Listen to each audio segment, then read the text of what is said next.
আজমির শরীফের পথে হাঁটতে হাঁটতে পীরজাদা নৌশাদ সিদ্দিকীর নজরে পড়ে এক ছোট্ট শিশু, বয়স ৮ কি ৯ হবে। রাস্তায় খালি পায়ে বসে আছে, হাতে একটা থালা, তাতে সারি সারি সিদ্ধ ডিম। চোখে মুখে ক্লান্তি, কিন্তু দৃষ্টি তীক্ষ্ণ, যেন কারো সাহায্যের দিকে তাকিয়ে নেয়, বরং নিজের উপার্জনের অপেক্ষায় বসে আছে।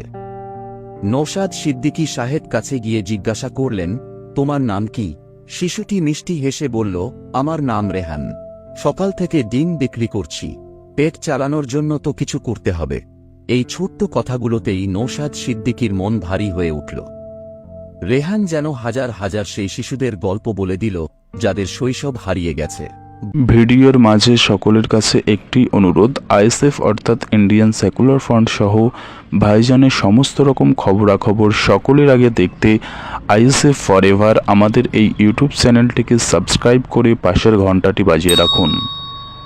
বই, খেলা আর নির্ভার দিনগুলো ছেড়ে তারা জীবিকার তাগিদে রাস্তায় নেমেছে।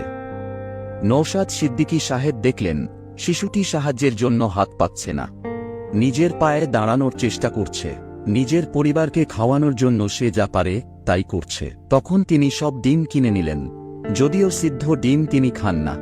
কিছুক্ষণ পর বারাসাত এলাকার কিছু মানুষ তাকে চিনে ফেললেন। নৌশাদ সাহেব তাদের ডিমগুলো দিয়ে বললেন, এগুলো খেয়ে নিন, যাতে ডিমগুলো নষ্ট না হয়। শিশুটির মুখে তখন একরাশ হাসি। হয়তো সেদিন তার আর তার পরিবারের খাবারের চিন্তা ছিল না। ঘটনাটা নৌশাদ সিদ্দিকীর মনে গভীর ছাপ ফেলল। তিনি ভাবলেন, এই শিশুটি আসলে আমাদের দেশের সেই দিকটা দেখায় যেটা আমরা প্রায়ই এড়িয়ে যাই। গ্লোবাল হাঙ্গার ইন্ডেক্সে ভারতের অবস্থান ১২৭ দেশের মধ্যে ১০৫। প্রতিদিন লাখ লাখ শিশু খালি পেটে থাকে।